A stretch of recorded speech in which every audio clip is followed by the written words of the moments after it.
We've been missing a lot of you. Several of you were traveling, and Russ and Marsha are back. I came by last night. I saw another vehicle in the driveway, so I'm like, they're going to be there. So it's exciting to have them back. I hope your trip was well. So our class has suffered a little bit with snow day, with VBS, with a bunch of people traveling, and so we've kind of been a little um, hit and miss. But I want to, I think, wrap this up today. And we're going to start where we left off last week in Deuteronomy chapter 7. And we read verses 1 through 7.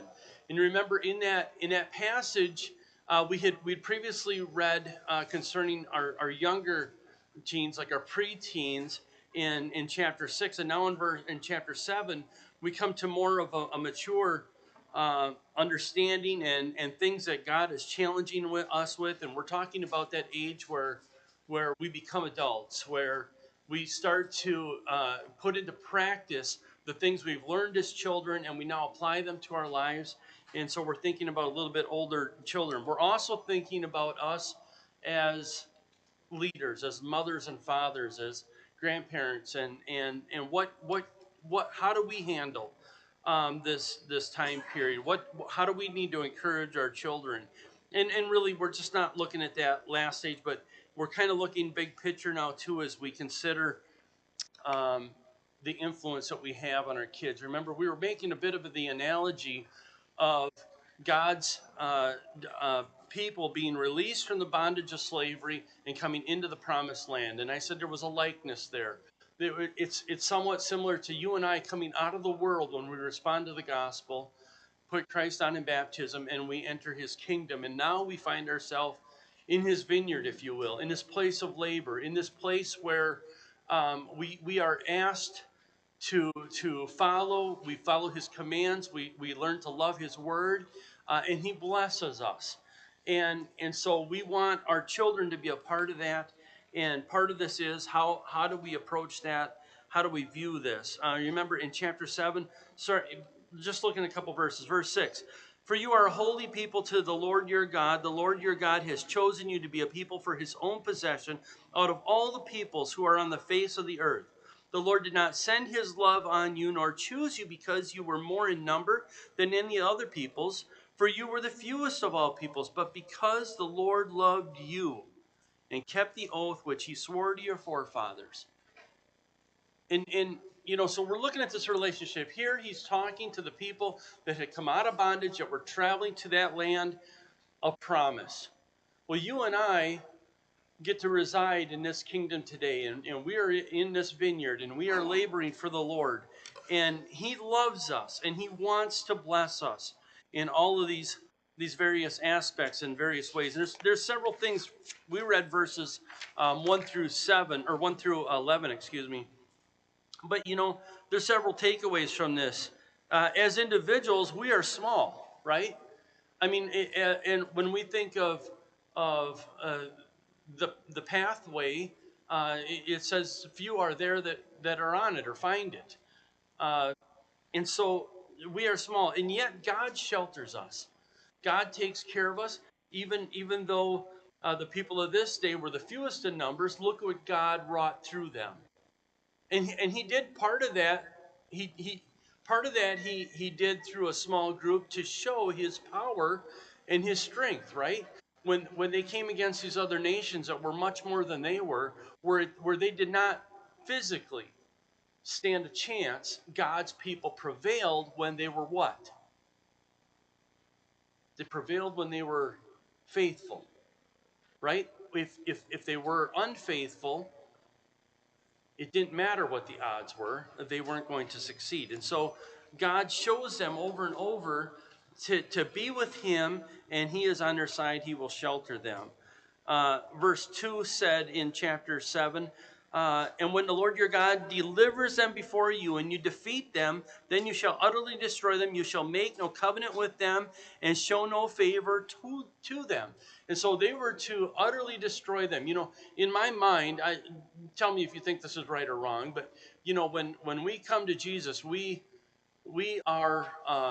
understand that sin is attached to us, and we have a broken relationship with our God, and we through his design, are allowed to remove that from our lives.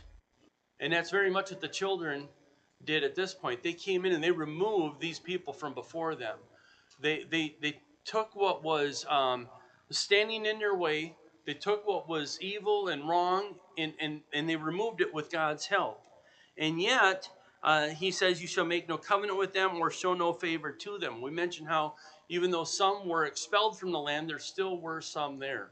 And that seems so indicative to me of what is in our lives. We have been cleansed in the blood through the process of baptism, right? And we rise up anew. And yet, when we look out on the landscape around us, what do we see? We see sin and its temptations, right? And so we continue on in this new life, but we have to deal with those things on the periphery, right? And so often is the case, we get caught up in them.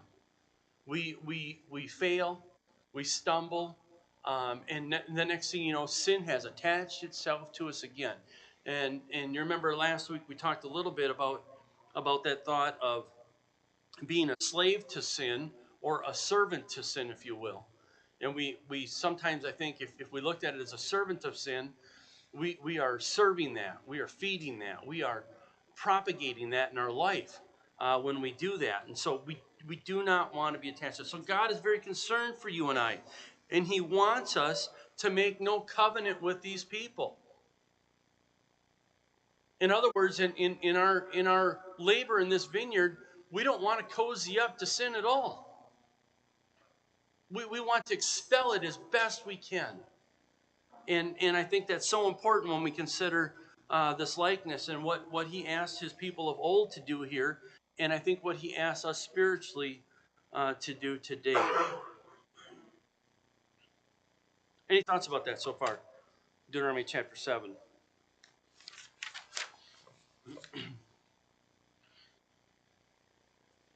I'd like us to think a little bit here and challenge one another on how we communicate with our kids, um, and maybe how we impart the spiritual lessons that we have learned, that we are learning with them.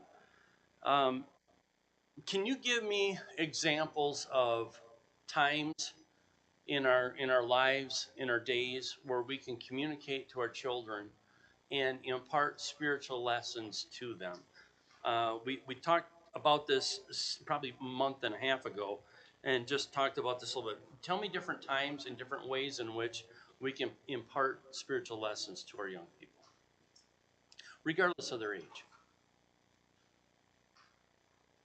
Marcia. Well, we just came back from my daughter Ren's, and we saw an example of how every night, no matter what the time, they had a devotional. Excellent. And we would have wished it was earlier. We would have, and I have to say, I didn't always stay up for it, but I'll tell you what, those kids, they are learning it every day, and their main focus is home. Sure. It's not school, it's not sports, even though they're interested in all that stuff. It's not drama, although they're in that. But they can't wait to get home. Sure. So I'm happy. Sure. That sounds wonderful. An example to me that's important. Right. The most important. Yeah. So even when they start to achieve in these other things, that's not the ultimate. And that is a great lesson, because eventually, whatever that thing is, it probably goes away, right? I mean, it's probably something that's only going to last so long, and even if it is something that becomes career or a lifelong hobby, it still needs to take a second position in the life, right? I think back to Jesus talking about the rich man, or the lesson that we see there. His failing is that he was noted as a rich man. I think we can find extremely rich men that still serve God in Scripture, but were not denoted as a rich man. And so I think it's a matter of perspective or priorities, if you will. Where else? How else? When else? Yeah, Mark. Just how our speech in general, like talking about Lord willing, yeah, we should always say that. Mm-hmm. When we use that kind of vocabulary in our life, it makes our kids think about everything when they get excited and they get all these plans and talk how they're going to do this and that. You're saying stuff like that that makes them think over time, maybe this will and maybe this won't happen. Another thing is just mentioning God in all things. My wife is great about doing this with our grandchildren, whether it's a sunrise or a sunset, talking about God's beauty. Or yesterday we seen like 150 balloons on a pond or a lake up north of Owen. They must migrate, and I didn't know that, but to see like that many balloons, which all of us love balloons, migrating, and they're all swimming out there, the 150, but they're like in groups of two, and how God made them so loyal to each other that they mate for life, and they stick by each other, good and bad, no matter what, and Right. they're so loyal to each other, and just little Right. things like that that can reinforce the idea of intelligent design and God creating this great universe and all these magnificent things. I think can have a great impact on instilling godly thoughts within our Right. children and grandchildren. Yeah, I love that thought. Your first one there about God willing or the Lord willing. When that's instilled in our children at a young age, it gives them something to really consider. As young people, boy, we've got a lot of ideas, right?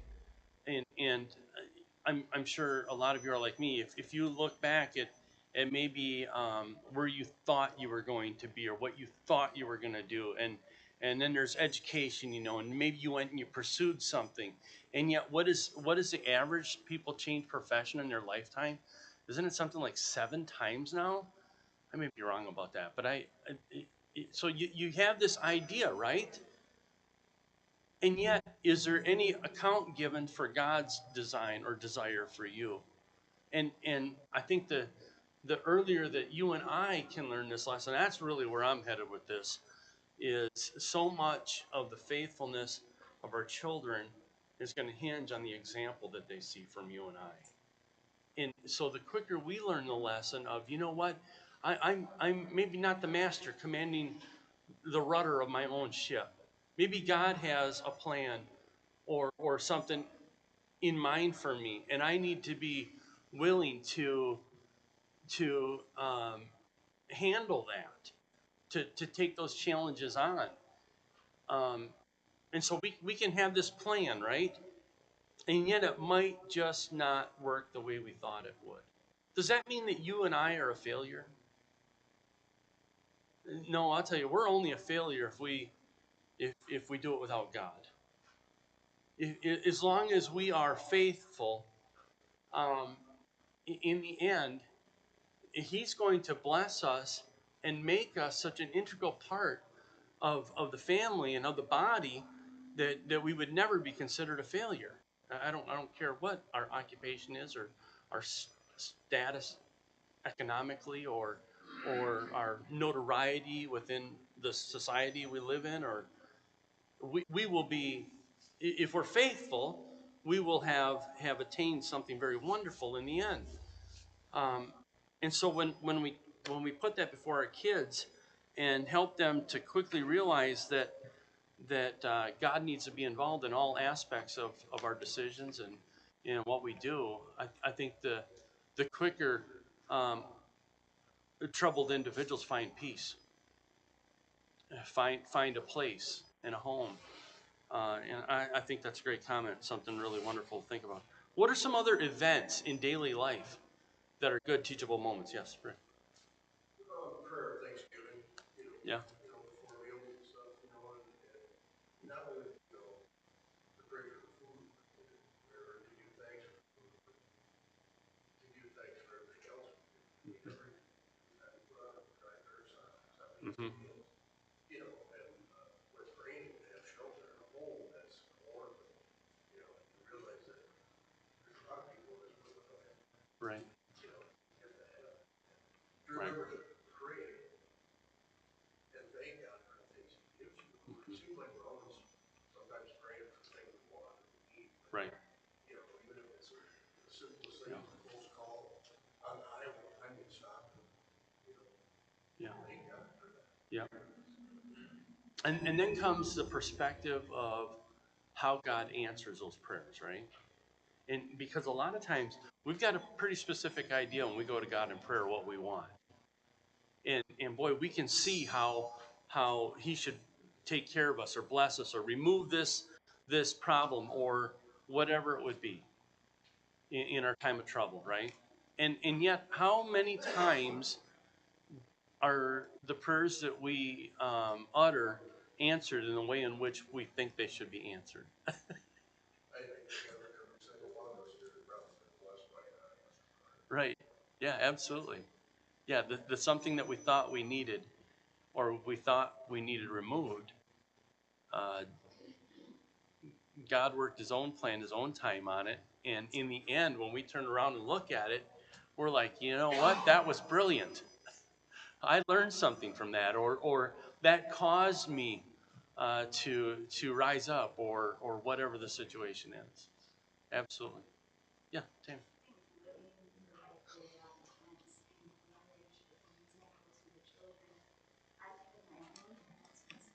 Mm-hmm. The roles they took on, Mm-hmm. the way they treat each other. Mm-hmm. You know, my dad loves my mom so much. He Mm-hmm. respects her Yeah. the way God tells you to love your wife. Right. And in return, she is like the ultimate helper to Right. him. Right. And we always saw that growing up. You know, mom would get up early with dad and Mm-hmm. have coffee with mom, and they always took Right. time for each other, and they gave each other a priority. And then I look at all my brothers, and I see the example that they are Sure. with their wives and families. And Sure. that stems back to mom and dad, and it's like, Yeah. we all knew growing up, God was behind it constantly. Right. In everything. Yeah. Isn't it interesting? God puts commandments before us, right? You know, he has a role for the man, for the husband, and a role for the wife. And it's only through us obeying and living out those commands that we really become to know him, right? When God's people would practice the law in the Old Testament, that's how they knew him. And so as we do this, as we do this for a lifetime, look how we grow. Look how we mature into that thing that God has desired for us. And they're all blessings. They're all wonderful when we do that. And so this, what looks at the beginning as uh, uh, being submissive, not just on the part of the woman, but on the husband, by accepting the role of responsibility, by taking on the leadership, by providing. We see that as weakness in our society today. People don't respect that. And yet when you live that and you become closer to God, look at the wonderful blessing it is. Yes. I was gonna say our consistency too, like, many people will not relate the work. They will clock in Right. 7 minutes early, Yeah. but they think that's when they'll walk in 10 minutes late. Right. And there's times things happen. I'm Yeah. not saying that, I'm talking consistent. Or just unprepared. Right, or being sick. Like, Yeah. if my headache keeps me home Right. and I can't go to a strawberry session, I Yeah. know I'm sick. Right. Whereas that same headache, you know, maybe I'll go to work, but I won't go to church. Like, Right. if we're, Right. if we can do something with the same thing here that God provides. Yeah. You know, you've heard me say this several times. I think being here, I mean, we're commanded to. But when we look at Old Testament example about worship, there was a preparedness. There was a getting ready to be here. And I don't know that we respect that. I think as Christians we could probably do a much better job thinking about our worship this morning yesterday. Like how we end our day, how our afternoon ends, what we did last night in preparation for being here and being in the right frame of mind today to even worship God. You know, there's a lot of opportunities. Yeah, go ahead. You know, we're commanded right from the beginning of the book, love the Lord your God with all your heart, all your mind, and all your soul. And when we do that, we've got a friend in God and Jesus. We can talk to anytime, no matter what our situation is. Right. He'll give us souls, he'll help us, he'll be with us. And I think in my life, there's nothing greater than to be able to talk to my God anytime.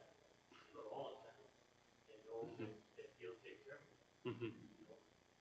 Yep, I love thought of that continual conversation that we tend to have. I think that's great. Do you have anything more? Think about all these opportunities that we have to speak to our kids. And I don't think anybody likes constant lectures. My kids nickname me micromanager dad, and I would drive them nuts when they would work with me because I wanted it done a certain way. And I tell you, I got 4 boys, and hardly one of them can hold a shovel the right way. I say that in jest, but Cameron knows what I mean. I expect them to work a certain way, and I'm hard on them. I am, and so I got that handle. So nobody likes to be constantly lectured, right? And yet we have so many opportunities, and I think of the good days that we can say something. Something wonderful happens. The bad days, and boy, there are bad days when we can say something. Or um, how about we talked about mealtime? How about birthdays? Uh, Sometimes it's deaths. Sometimes it's the sad occasion of a funeral. Sometimes it's just traveling in the car, or on a vacation, and we're seeing something for the first time, or their eyes are just like this. Um, there's so many times to say something, but all of those occasions are times that we live through, and we will put before them an example, and that speaks volumes. I think I know some very quiet individuals that don't have to say a lot, right? Because of their actions. Um, so when you think of the time, and when you're in the throes of it, and these kids are little, and they've got everything from a messy diaper to a runny nose. I guess that's why we have kids when we're young, right? Because, wow, the work. But how long is that window of influence or opportunity with our children? What, do you really think it's 18 years? No, I think my kids still, those that are past that, still ask. They're not afraid to come and say, "What do you think?" And that's wonderful. But when do you think that age of actual influence starts to fade? I think it's way before we really consider it. And so I guess my point is we have such a narrow scope or window to influence these kids that I'm not sure you can be drastic enough in your life to make sure that you do that right, to get serious about it and change things in your life, that it's not worth it. If you've got like we had 4 boys, they're spread out, but I really think the years that we had are about 15, start to finish, just thinking about it. Well, what would you give for faithful children? I mean, we strive for that, right? Can you would give 15 years in the end? Yes.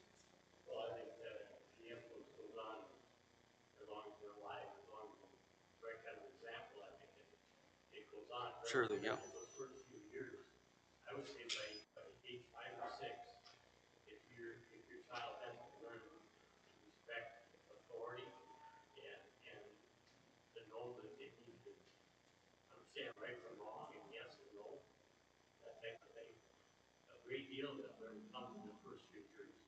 First couple, 3 years, and then it dwindles down after that. Mm-hmm. But those first few years, I think it's so important that we understand that we have to teach these kids. When I say stick, stick. When I tell you no, it means no. And we mess up with it, especially in today's world, because there's so many people telling us, well, you don't dare spank a child, you don't dare correct them, you have to do it Dr. Fox way or whatever. And biblically, that's just totally untrue. I think we mess so seriously by not helping these kids understand authority, and they keep in mind, if I tell you don't run, you won't run. You know, and that's learned very, very early. Yeah, and I don't mean to give the wrong impression. I don't want to say I did something right. I mean, Well, I believe it. yeah, I know you don't.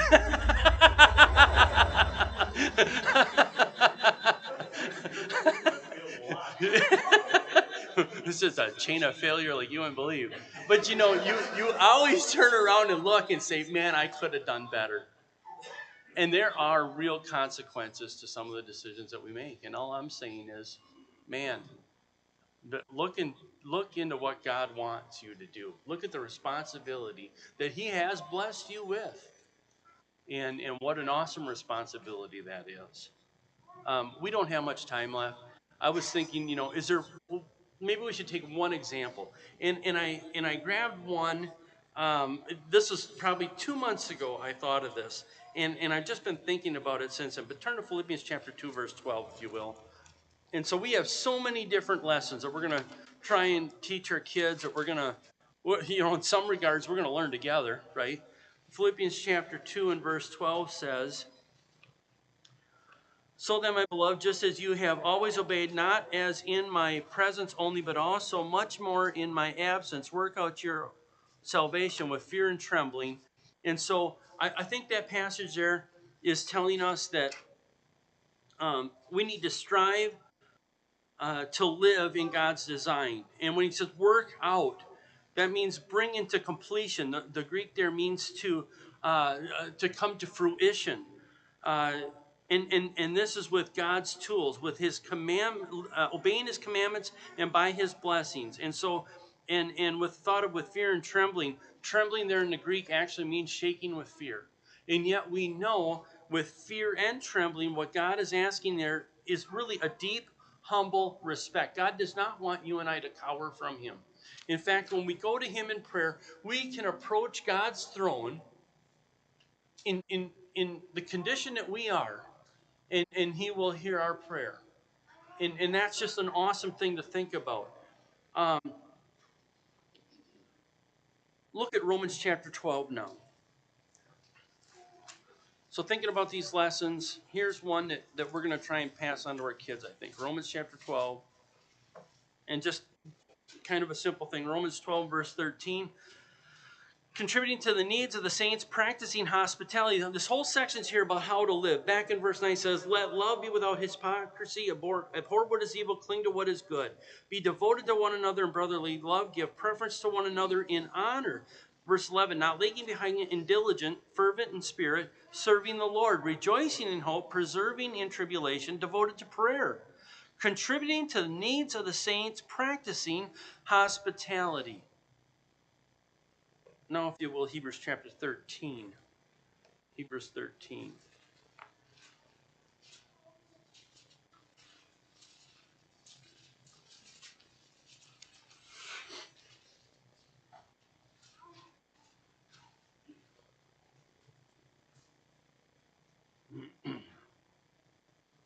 Hebrews 13, verse 2, do not neglect to show hospitality to strangers, for by this some have entertained angels without knowing it. And so we know we are to practice hospitality. Well, this is something that we would want to instill in our children, right? Well, how would we do that?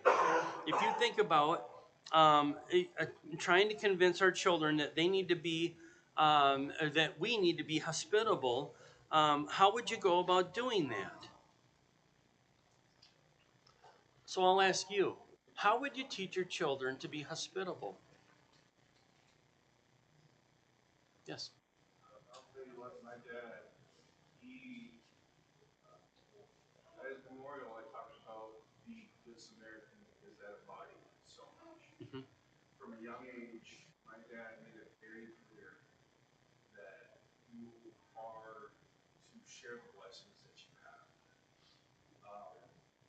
I mean, what I'm thinking of right now specifically is he had one of those battery jump packs. Mhm. And he had that for a good 10 years. And he jumped so many vehicles, he jumped a plane, a semi on that one thing. And it it's like, it's one of those things where that hospitality, you know, it's everything from inviting someone over for food, and the saying was, if you left our house hungry, it was your fault. Um, so it's one of those things where from a young age, him exemplifying that through his action is just such a huge factor. Yeah. Yeah, you know, when we think of the benefits, we think of creating a new friend, right? We think of making a relationship that can actually last. You know, when you provide something for someone like that, and there's lots of different settings that you can practice this in, right? But you can create a relationship that'll last. Um, you can build within the desire to do that again because it feels good. It's a blessing to that. How do we impart that on our children? No, we're Our kids were young, we encouraged, like their friends over at our place, we would much rather spend, their friends spend the night at our place than they spend the night at somebody else's place, even if we thought we knew the parents fairly well, we just felt more comfortable with it Right. at our place. But now that our kids are older, I can't believe how 10, 15, 20 years later, kids that used to come to our place with and spend the night, mention how much they love to come to our Sure. place, and then we had home cooked meals with home cooked food. And then we sat around the table and had a meal together and held hands and said grace. right. What an impact that made on them in their life. And at the Yeah. time, you know, we weren't giving it a whole lot of thought, but we were teaching our kids how to be hospitable. We were helping to be an influence. They were helping to be an influence on their friends at an early age like that by bringing them into a different environment than they're maybe used to at home. Right. Right. Yeah. I think it's just like Mark said, I think it's all example. You know, Tammy said about Right. going to breed, Mark saying about setting that example. And I think that's Right. kind of important is as a child you see things happening and it's not just only small children, it's older. There was an elderly couple in my hometown church. They asked for somebody to take them to appointments. The couple was a little bit difficult to deal with sometimes, and my dad said, I volunteered, didn't tell anybody, grabbed the two of them, they went and did the appointments, and they were my dad's best friends after that, and he took them to lunch and everything. He still couldn't remember their names. Their name was Hedgehogs. He called them Hedgehogs forever. And they didn't care because the Hedgehogs went to lunch with Farrell and, you know, had a great time. And it was those little examples of Yeah. he didn't have much time off, and when he did things like that, you know, other people were kind of like, and FJ said, you know what, I got this, and had a great time, you know, And in the end, both probably needed each other. and they, you know, it worked out for the best, Yeah. you know, kind of thing. So Yeah. I think it's all about that example you said. Ron Right. said earlier, you know, everybody's Right. saying it's what you see because Right. your actions speak so much louder than Yeah. words. If we sat our children down and we pointed a finger in their face and said, look, you need to be hospitable. And we told them all the things that they needed to do and how they needed to do it. But we never put an example in front of them. Would it take? No. No, it's only when they see it in us. It's only when they see it in other Christian brothers and sisters at church. You know, and we can be hospitable in a lot of locations, right? Not just our own home, which is important to open up, but in this room as well. And so those lessons come by example, and I guess that's where I'd like to leave this off. Yes, Marcia. I think that's how God writes it in his word. He Mm-hmm. did, okay, the old boy did have a lot of stuff, don't, do, but we mainly learn from all the stories of the people. Yeah. And that's what And he Jesus said. himself And, yeah. that actually came and lived it. Right, Yeah. we can learn from the people that did wrong. Yeah, absolutely. Not do that, and we, Absolutely. Excellent. Yes. I'm going to bring my educational philosophy here. It reminds me of passive activity where children learn, really learns 10% of what they do, but 90% of what they do. Right. And it's about 40-50% of what they see, read. Right. You know, like, Right. so it's all about that where Yeah. they're watching you and then they start doing those things. Hey, you're exactly right. You know, I've done way more reading on this than I probably should have. But you know, I've read some things where they talk about instilling this in our kids, and they do that by preparing the house to open it up to somebody. Not just making it clean, but making it warm and inviting, preparing a meal or getting ready, doing that with with the perspective of we're going to share this with somebody, and then when that happens, it reinforces that and it makes that a living example. And that's exactly that. We're not just talking about hospitality here. We're talking about all aspects of Christian living when we're talking about influencing our kids.